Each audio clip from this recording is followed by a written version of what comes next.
السلام عليكم ورحمة الله تعالى وبركاته. أيها التلاميذ، سعيد بلقائكم مجددا. La leçon d'aujourd'hui est intitulée Identifier les caractéristiques du début d'une nouvelle. Cette leçon est pour les élèves de la troisième année et le support sur lequel nous allons travailler est celui de parcours nouvelle édition. Le texte est page 127. Donc, le texte, vous pouvez le lire, d'accord? Vous pouvez arrêter la vidéo et d'abord faire la lecture de votre texte. Essayez ensuite de répondre aux questions et si vous avez fini, vous pouvez revenir pour terminer la vidéo. Et voilà les réponses, sont comme ça. La première question d'expliquer les mots, question de lexique, une noce, une fête. Les compliments, ce sont des paroles de civilité, de félicitations, d'amitié qu'on adresse pendant une fête à quelqu'un. Les compliments, الكلام الجميل اللي كنوجهوه للناس باش نباركوا ليهم داك المارياج. Sauter à l'estement. Sauter à l'estement, sauter. D'accord? Comment? Mais sauter d'une façon facile et légère. القفز بسلاسة من فوق الفرس. Les convives. Donc les convives, ce sont des personnes invitées à un repas ou bien à une fête. Les convives, هم الناس المدعوون أو المدعوون للحفل. Deuxième question, il faut relever le lieu de l'histoire, où se passe l'histoire, le temps de l'histoire et les personnages en présence.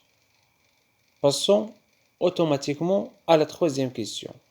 La troisième question est la question la plus pertinente. Pourquoi? Parce que là, vraiment, on va essayer de répartir le texte en passages à dominante descriptive et passages à dominante narrative. السؤال التالي غادي نحاولوا نجزئوا النص إلى المقاطع التي تهتم بالوصف والمقاطع التي تهتم بالسرد.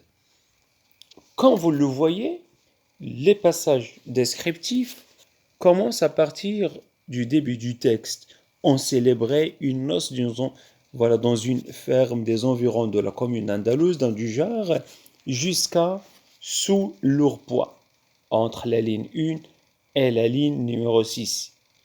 La deuxième partie, on attendait jusqu'à un homme d'importance. Ça veut dire entre les lignes 9 et la ligne 11. Le deuxième passage qui est narratif, ça commence par tout d'un coup, entre la ligne 6 et 9 jusqu'à l'écurie. Et finalement, la ligne 11 et 12, la dernière partie du texte, la dernière phrase, le marié se détacha aussitôt pour l'inviter à dîner. Donc là, nous avons deux parties descriptives et deux parties narratives. عندنا جوج ديال المقاطع. المقطع الأول مقطعين يهتمان أو يقدمان الوصف ومقطعين كذلك متخصصان في سرد الحكاية والأحداث.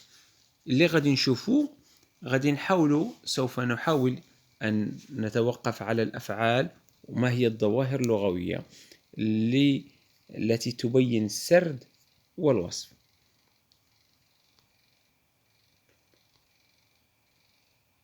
Passons à la page 128. Donc là, la quatrième question, le mot qui sépare les deux parties dans le texte est tout d'un coup. La cinquième question, la première partie correspond à quoi? Elle correspond à la situation initiale, ça veut dire le début du texte.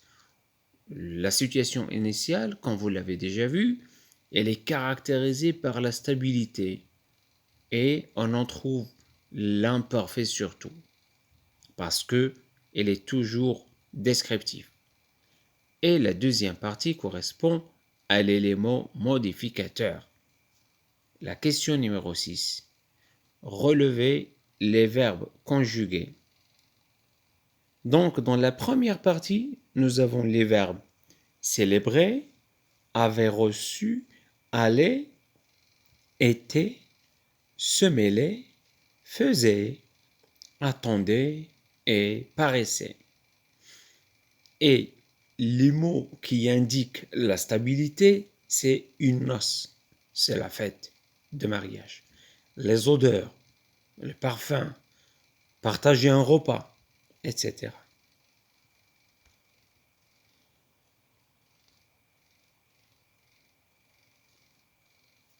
La question numéro 7. Je relève dans la deuxième partie les verbes conjugués et les mots qui indiquent le mouvement. Parce que nous avons dit que cette partie est une partie qui est en relation avec l'élément déclencheur. Les verbes sont parut, sauta, salua, conduisit et se détacha. Comme vous le voyez, paraître, sauter, saluer, conduire et se détacher sont conjugués au passé simple. Le passé simple, c'est un ton qui est caractérisé par la rapidité de l'action et il représente parmi ses valeurs un événement passé, bref, achevé et dans le passé. Et surtout, ne prend pas assez de temps pour sa réalisation. Comme exemple, sauta, qafaza min al-faras. D'accord? القفز أو النزول من الفرس لا يستدعي وقتا طويلا. Maintenant, les mots qui indiquent le mouvement. الكلمات الدالة على الحركة, على l'action. Tout d'un coup, lestement, ça veut dire avec agilité, بسرعة, aussitôt un adverbe également qui montre le mouvement rapide. Et finalement, les mots qui renvoient à l'homme à cheval. L'homme à cheval qui vient de faire son intrusion dans le texte. Quels sont les mots qui le caractérisent? هذاك الرجل الغريب كيف تم وصفه وما هو العلم الكلمات الدالة عليه. Un homme à cheval, un homme d'importance. Donc, الكلمات اللي عندنا رجل voilà يركب فرسا ou un homme d'importance وذو قيمة أو ذو مكانة عالية. Donc l'homme est mis en valeur. Pour résumer le texte et tout ce qu'on a fait jusqu'à maintenant, ça veut dire faire un petit bilan, nous allons faire une petite présentation. Donc, la nouvelle littéraire, c'est quoi? C'est un récit. Elle représente un texte narratif.